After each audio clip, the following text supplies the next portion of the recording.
Hello guys, welcome back to my channel. My name is Ankit, and in this video I will be talking to you about what all things changed when I switched my role from system engineer to software developer. So as most of you might be knowing, I have worked as a system engineer before for almost 4 years, and then I moved to a software developer role, and I have realized that this is not just a role change, but everything has changed basically. So if you are a system engineer, cloud support engineer, or ops engineer, and you're thinking of moving into development, this video will save you months of confusion. I'll tell you exactly what changed for me, my work, my mindset, the expectations, and even how people judge your performance. So as a system engineer, my work was mostly reactive.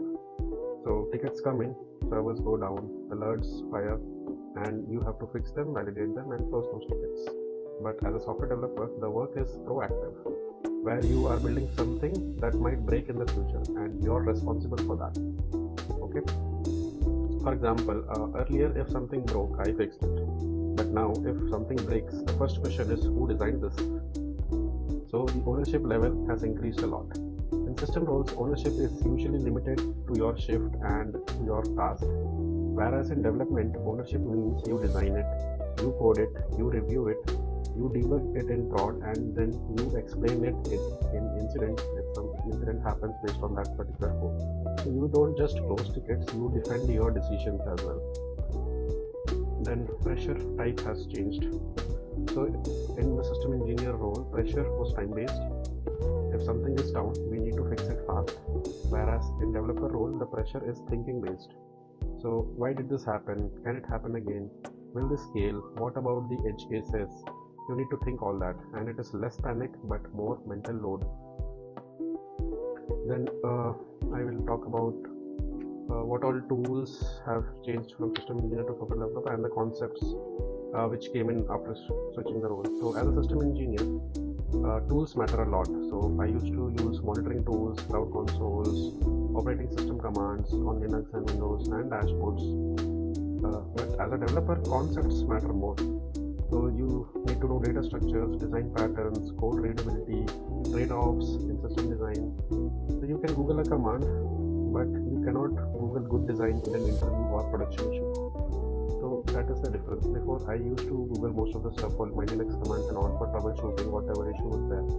But here, it is not that easy to Google whatever your system is, and now you cannot just explain it in few simple words to even to ChatGPT or Google, and you can't just get the right answer, and you have to think on your own and talk with your peers to understand it and take a decision.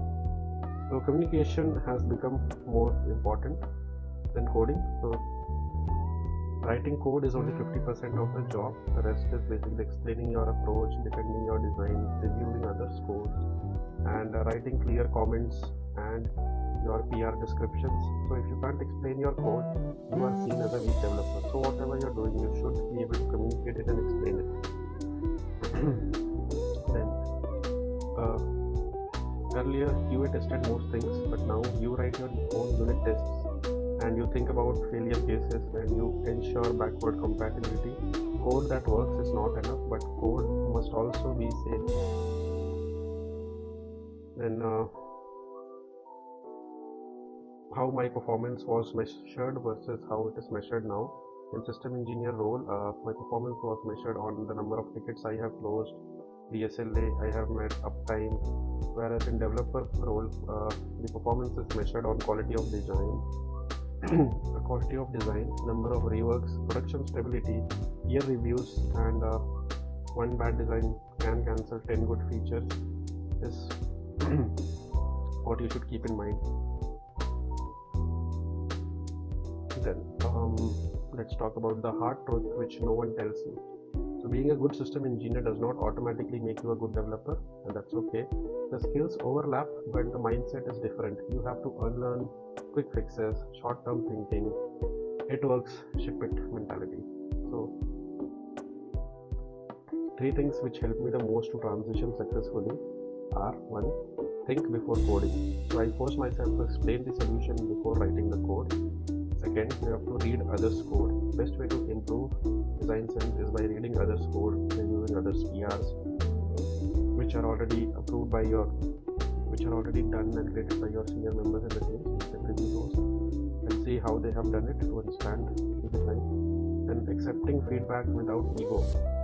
Code reviews are not personal attacks, and you have to accept whatever review has come to you and introspect on that and understand it, and then give a proper response and a proper code fix for that. Final advice, if you're planning for this transition, don't rush it. You're not moving up or down, you're moving sideways into a different skill set. And once you cross that learning curve, it's absolutely worth it. If you want real tech career guidance and not fake motivation, you should subscribe to my channel Code and Career. If you have any doubts, please comment down below. Also comment transition if you want a video on how to prepare for this switch step by step. Thank you for watching, and I'll see you in the next one.